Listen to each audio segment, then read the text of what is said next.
Garmagot, Lescan Corla, I welcome the opportunity in speaking on this.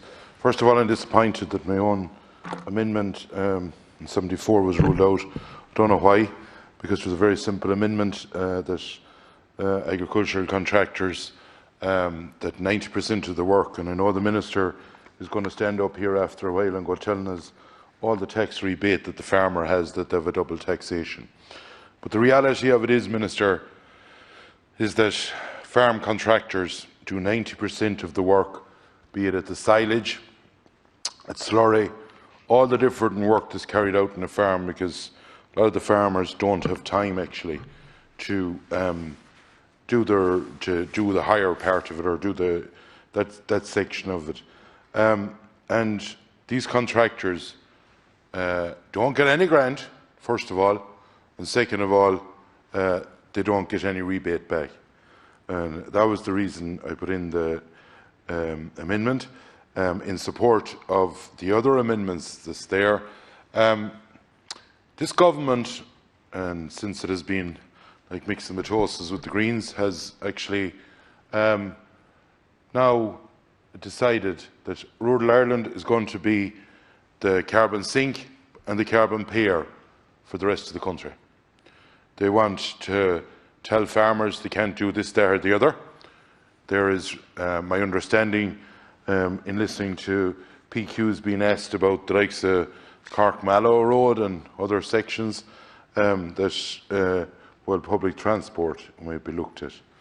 And they are expecting people in the rural areas that don't have a bus to bring them to work, don't have a Lewis, don't have any of the public transport systems that you have in the cities, through no fault of their own.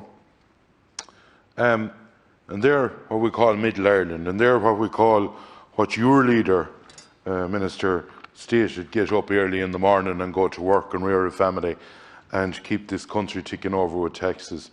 They're the people who want to keep screwing and screwing and screwing. And you'll tell us about retrofitting. Well, retrofitting, once you're over 25,000 of an income, don't be codding people about it. That's the reality of it. You talk about just transition. And yes, some monies will come to the Midlands and it's badly needed. There's no doubt about that.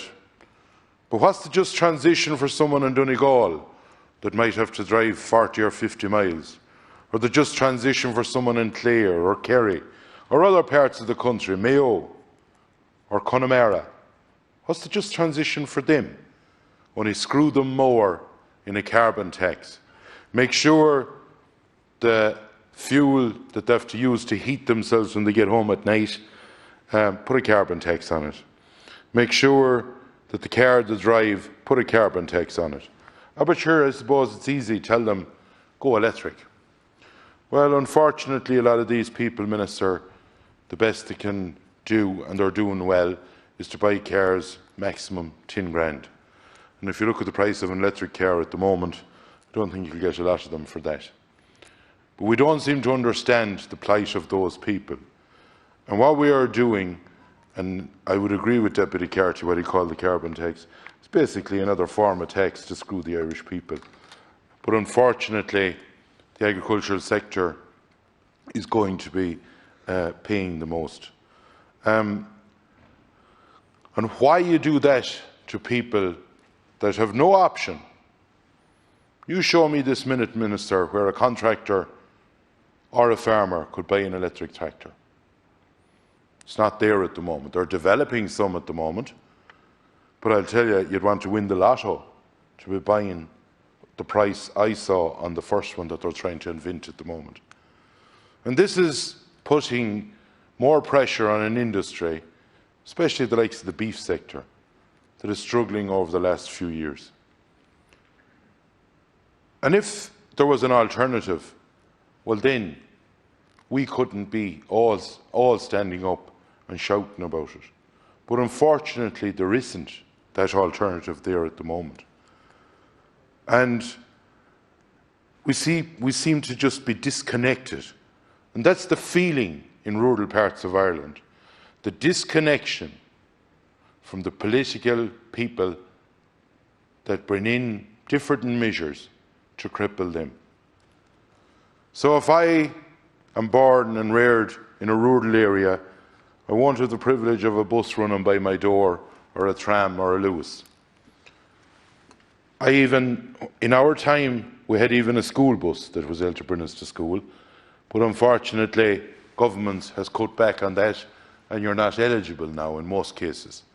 And we talk about climate change, and we talk about taking less, or having less transport on the road, less traffic on the road. And at the same time, we are going to penalise these people for where they were born or where they're reared. You're supposed to treat all your citizens equally. And you're going to stand up probably later on and say there's a double taxation. Yeah, there is. But if 90% of your work is done by someone else, it doesn't really matter, because the price of what you're doing is going up.